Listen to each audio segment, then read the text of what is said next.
안녕하세요. 자, 오늘은 2차 방정식의 근과 계수와의 관계, 근과 계수와의 관계를 한번 따져보겠습니다. 자, 예를 들어서 이 2차 방정식을요, 전개해 볼까요? 그럼 어떻게 돼요? 이렇게 되죠. 일단 이거의 근은 x는 1 또는 x는 2라고 할 수 있죠. 이 상수항은 이 근을 어떻게 하면은 2가 나올까요?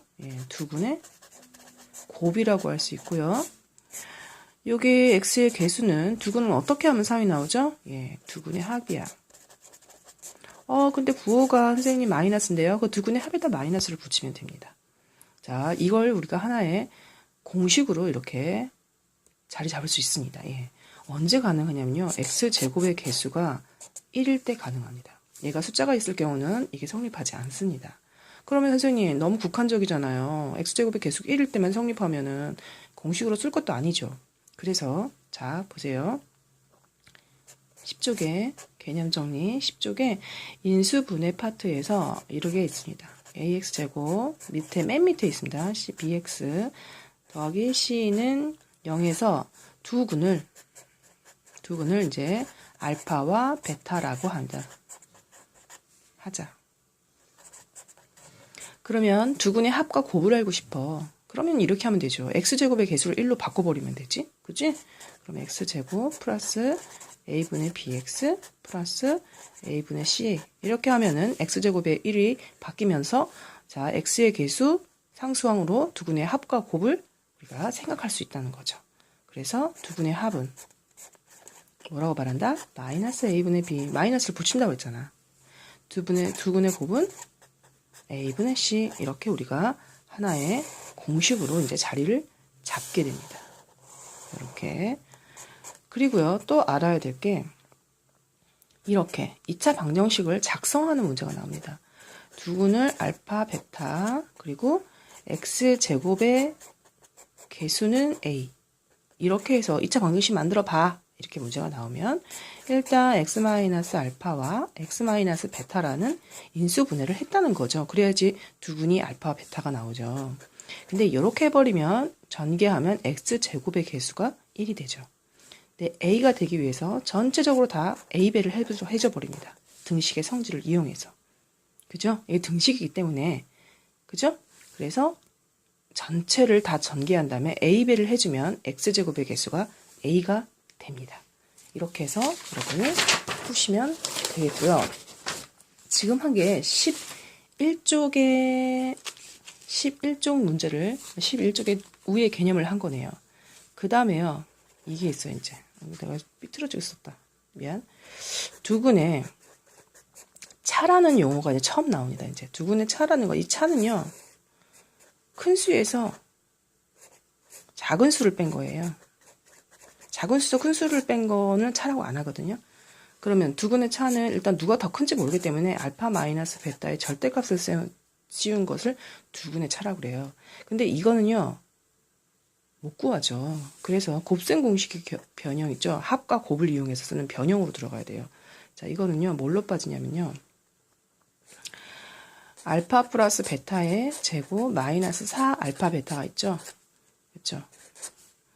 이렇게 한 다음에 이거는 결국 이거는 뭐예요? 전개하면 알파 마이너스 베타의 제곱이잖아. 근데 얘랑은 같을 수가 없잖아요. 그래서 이거에 뭘 구하면 돼요? 양의 제곱근을 구하면 되죠. 제곱근 루트를 씌워버리면 되는 거죠. 그 중에서 양수만 채택한다. 왜? 절대값이니까. 이렇게 우리가 풀어볼 겁니다. 증명하는 문제도 간혹 나오니까 어떻게 증명이 되는지를 볼게요. 그럼 일단 이거부터 세팅할게요.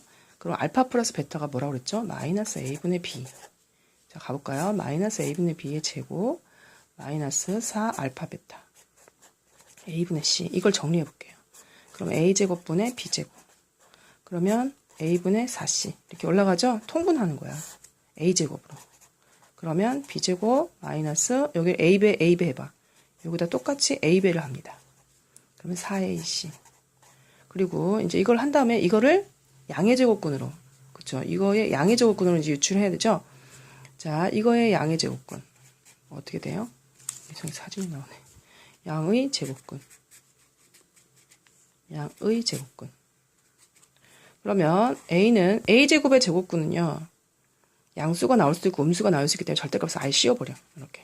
그리고 이거의 양의 제곱은 루트만 씌우면 되잖아. 그 플러스는 앞에 생략되니까. b제곱 마이너스 4ac. 답이 이거야. 그래서 두근의 차를 구하라. 이 공식을 이걸로 외워서 숫자로 변환해서 문제를 푸는 겁니다. 할 수 있겠습니까? 네, 그렇게 해서 풀면 되겠고요. 자, 하고 가자 이제. 알겠지? 자, 잘했습니다. 그 다음에 3번. 2차 방정식의 작성. 자, 2차 방정식 작성하는 문제가 나옵니다. 두근의 합이 A고요. 두근의 곱이요. B다. 그 다음에 2차 항의 개수가 1이다. 이걸 작성하는 문제야. 그러면 어떻게 하면 돼요? 2차 항의 개수가 1이면 쉬워요. 두근의 합. X의 개수가 두근의 합자리잖아. 거기다 마이너스를 붙인 거고요. 그 다음에 여기는 두근의 곱자리죠. 아, 여기는 그대로 간다 그랬죠. 이렇게 하는 거죠. 근데 이게 이제, 자, X제곱 마이너스 AX 플러스 B는 0까지 해야지 2차 방정식이 됩니다. 다항식으로만 쓰면 안 돼요.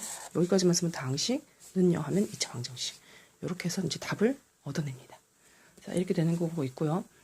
또 AX제곱 플러스 BX 플러스 C는 0에서 ABC가 유리수야.